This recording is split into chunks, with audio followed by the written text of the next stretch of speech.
recently, the India Hate Lab has released a major report of the year 2025. It shows us that hate speech is not just about mean words, it is about a growing system that leads to real violence. And today, we are going to look at the hard numbers of the year 2025 and some of the shocking events that were already happened in the first 3 months of 2026.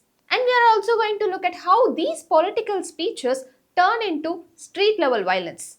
Welcome to U10 and this is Nandini Madheshwaran. So first, let's talk about the scale.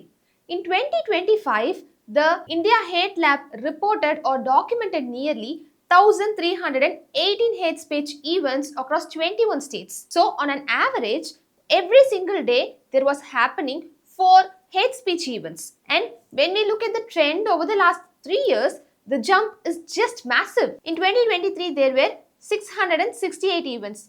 And in 2024, that rose to 1,165 events, which is almost double. And now in 2025, we are at 1,318 hate speech events. So this is a 13% increase from the last year and nearly doubled what it was in the last 2 years ago. And the report also suggests that 98% of these hate speech events target Muslims and 12% of those events target Christians and some of the events target both the groups. Notably, anti-Christian hate speech was seen a significant jump of about 41% increase compared to the previous 2024 year. So this shows that the ecosystem of hate is expanding on its reach. And on the other hand, the report also suggests that the geography matters. So, the report says that where we live in India often determines how much hate speech we are hearing every day. And in that context, 5 states accounted for the highest number of hate speech events. So, in that list, Uttar Pradesh stands in the first place with 266 events and the second is Maharashtra with 193 events and the third is Madhya Pradesh with 172 events and the fourth is Uttarakhand with 155 events and the fifth place is Delhi with 76 events. And there is also a clear political divide. So the report suggests that nearly 88% of all those recorded events took place in the states where the BJP and its allies parties are ruling. And on the other hand, in states which are ruled by the opposition parties, these hate speech events were actually decreased by 34%. So, we can conclude or this means that the BJP and the RSS are clearly working to divide the people. But the biggest question is, who's organizing all those events? And the report points to over 160 groups and the most frequent organizers of those events were Vishwa Hindu Parishad, that is VHP, and Bajrang Dal. Together, they were linked to over 22% of all those hate speech events. Interestingly, some of the most prolific speakers of these hate speech events were high-ranking officials, including the Chief Minister of Uttarakhand, Pushkar Singh Dhami, who was linked to 71 such speeches. So, what are these people actually saying in these rallies? And the report breaks this content down into 3 dangerous categories. The first thing is the conspiracy theories. Nearly half of the hate speech events use these jihad narratives. So we may have heard many terms of jihads like love jihad, population jihad or land jihad. And these jihads are often used to inculcate the idea to the people of India that these minority peoples are a part of a secret plan sent to take over the country. And the second is the direct call for violence. And this is the most alarming part and it's more dangerous.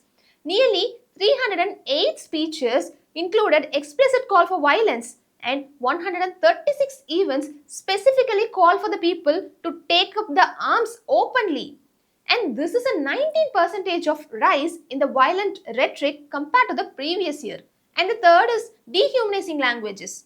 In 141 instances, speakers compared the human beings to termites, parasites or pigs or insects. History tells us that when you stop calling people the people, then there will be definitely an outbreak and the risk of physical violence increases significantly. And let's look at what happens when these hate speeches turn into real actions. So for example, take the state Odisha.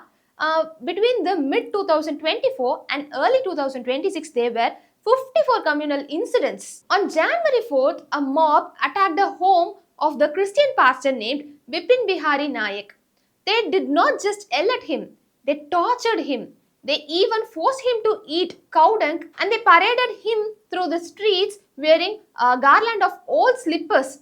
How inhuman this act was. And in Uttar Pradesh, in a meeting called Virat Hindu Sammelan, people or speakers openly call for genocide, that is massive killing of Christians and Muslims. Still some of the speakers were arrested, but the damage was already done.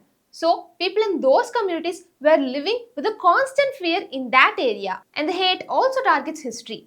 In Uttarakhand, a mob used hammers to destroy a 100-year-old shrine of a Sufi saint. So this was not just a building, it was a century of shared culture, but now it turned down into broken pieces. On January 24, 2026, the calm of Mussoorie was shattered. Around 25 to 30 people, allegedly linked to the Hindu Raksha Dal, entered the shrine in the Balahisar area, armed with hammers and iron rods. And sometimes the violence is over almost nothing. In Bhutan, a video went viral showing a man beating brutally a minority person just because of a scooter argument. Hey, Toby, Toby, Toby,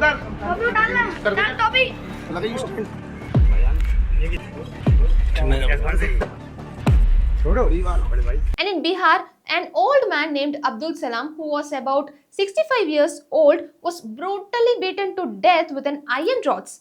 But what was his crime?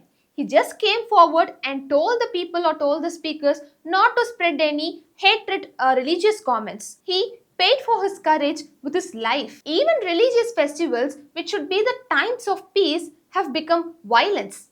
In Varanasi, 14 Muslim men were arrested just for eating chicken biryani sitting on the boat during iftar meal. And in Meerut, a university student named Khalid was arrested just for praying in an open area on campus. In Pune and Bhopal, large mobs harassed and chased the people who were waiting for their evening meals. So all these events shows us that the space is shrinking.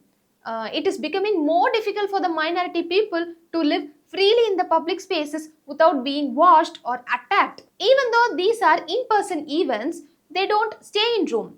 They are designed to be shared on internet. 97% of these events are live streamed or immediately shared on social media, and Facebook was the primary tool which is used for 900 cases. And this was followed by YouTube with 246 cases. The report also highlights how these external events are used to fuel the internal hate. For example, after the terror attack of Pahalgam in April 2025, there was a massive outbreak of hate speeches, which was about 98 speech events in just 16 days. The report suggests that the national security crisis is often used as a trigger to target India's own minority citizens as internal enemies. And furthermore, the emergence of AI-generated propaganda like fake images, fake news and fake photos have made it so much easier for those groups to spread these messages quickly to millions of people. So, what does all this mean? The 2025 India Hate Lab report shows us that all these incidents were happening not just because of accident. It is actually planned and used as a strategy for political gain.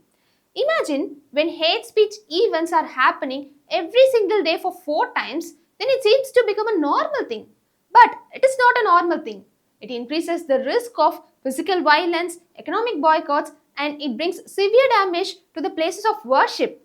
To know more facts and information like this, follow and subscribe button. Thanks for watching and see you in the next video.